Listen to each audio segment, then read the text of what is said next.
What do you do week one? As a junior? As a junior, you come in on Monday and you learn where the kitchen is and maybe you figure out where your desk is. What do you do that week?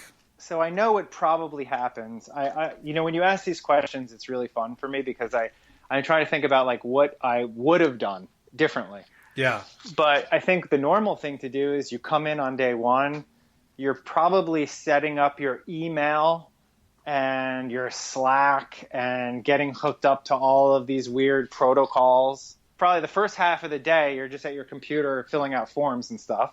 Right. But then I think for juniors, they just kind of, the tendency might be to sit around and wait for someone to tell them what to do, which is normal, right? But I think going into it, hopefully the conversation, hopefully you got to, in the interview, you got to see some of the product or you understand some of the product. So just start going through documentation and start reading stuff if nobody comes up to you. Like, don't sit there and like just surf the internet, just waiting around. Like, try to get proactive with it because that's the trait of senior people, is just looking for opportunities. Now, Good it's easier advice. said than done. You know what I mean? Like, obviously you want to like understand like who are the stakeholders, who are the decision makers, how do people talk, and you want to observe them. But I would say like not waiting around, just starting on something is always good.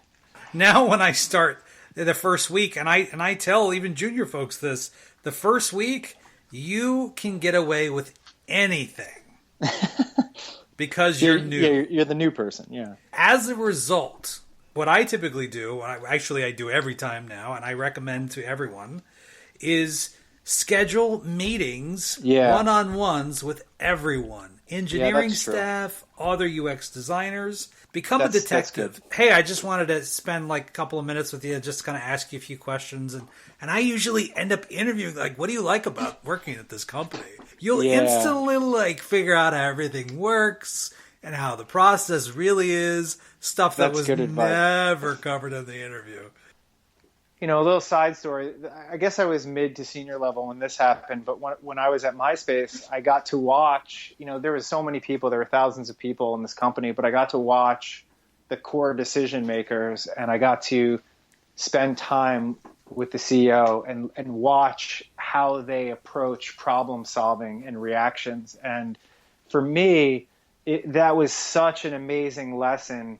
Like we didn't talk too much about mentorship, but it's one thing that I want to mention is like getting connected with somebody in the organization that you can learn from.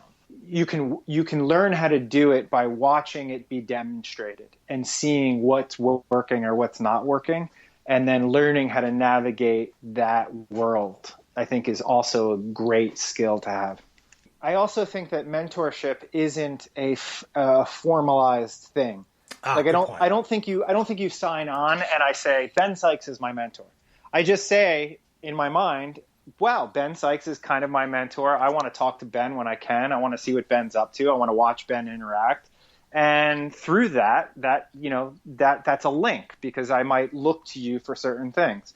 So I think mentorship in the workplace is about identifying somebody that's doing it right and wanting to emulate how they're doing it right and learn from it and talk to them.